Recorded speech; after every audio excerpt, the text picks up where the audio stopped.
क्या कभी ऐसा हुआ है आपने अपना बैंक बैलेंस देखा और दिल थोड़ा घबरा गया? बिल्स बढ़ रहे हैं, जिम्मेदारियां बढ़ रही हैं, लेकिन इनकम वही है या उससे भी कम।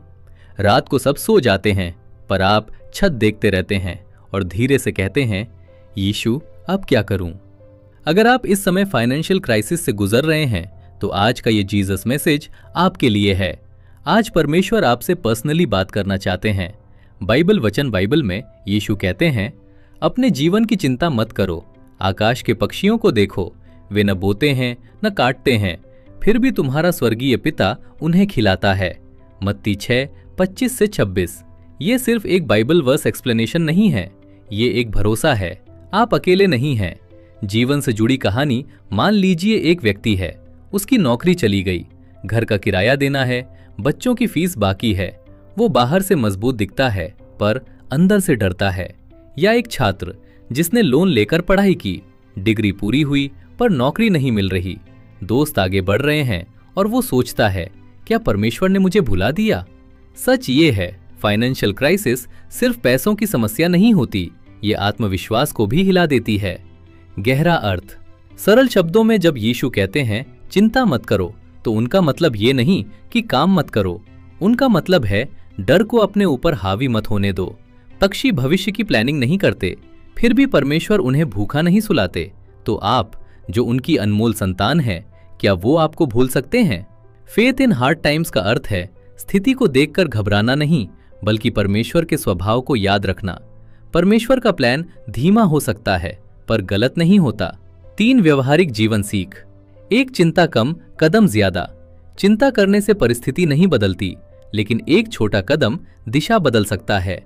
हर दिन एक एक्शन लें, नई अपॉर्चुनिटी खोजें, कोई स्किल सीखें, छोटी इनकम का रास्ता ढूंढें और फिर कहें, प्रभु मैं अपना हिस्सा कर रहा हूं, बाकी आप संभालिए। ट्रस्ट गॉड और चलते रहिए। 2 तुलना बंद करें। सोशल मीडिया पर सब सफल दिखते हैं, लेकिन हर किसी की लड़ाई अलग होती है। आपका डिले सजा नहीं है। कभी कभी परमेश्वर आपको आर्थिक आशीष देने से पहले मानसिक रूप से मजबूत बना रहे होते हैं। गॉड्स टाइमिंग हमेशा सही होती है। 3 कृतज्ञता मत छोड़िए।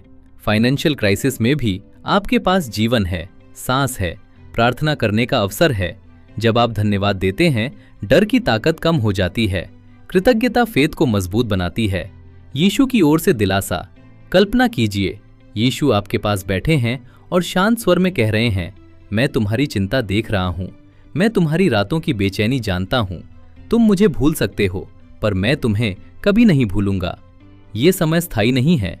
मैं तुम्हें तोड़ नहीं रहा, मैं तुम्हें गढ़ रहा हूं। कभी कभी चमत्कार पैसों में नहीं, शांति में आता है, और शांति ही सबसे बड़ी आशीष है। आइए प्रार्थना करें।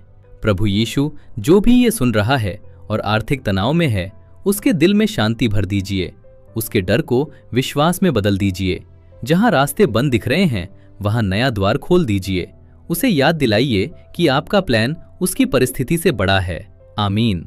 यदि आज का ये जीसस मैसेज आपके दिल को छू गया तो चैनल को सब्सक्राइब करें। यहाँ हम सरल Bible verse explanation, Christian motivation और फेथ इन हार्ड टाइम्स पर संदेश साझा करते हैं। याद रखिए, फाइनेंशियल क्राइसिस अस्थायी है, परमेश्वर की योजना स्थायी है।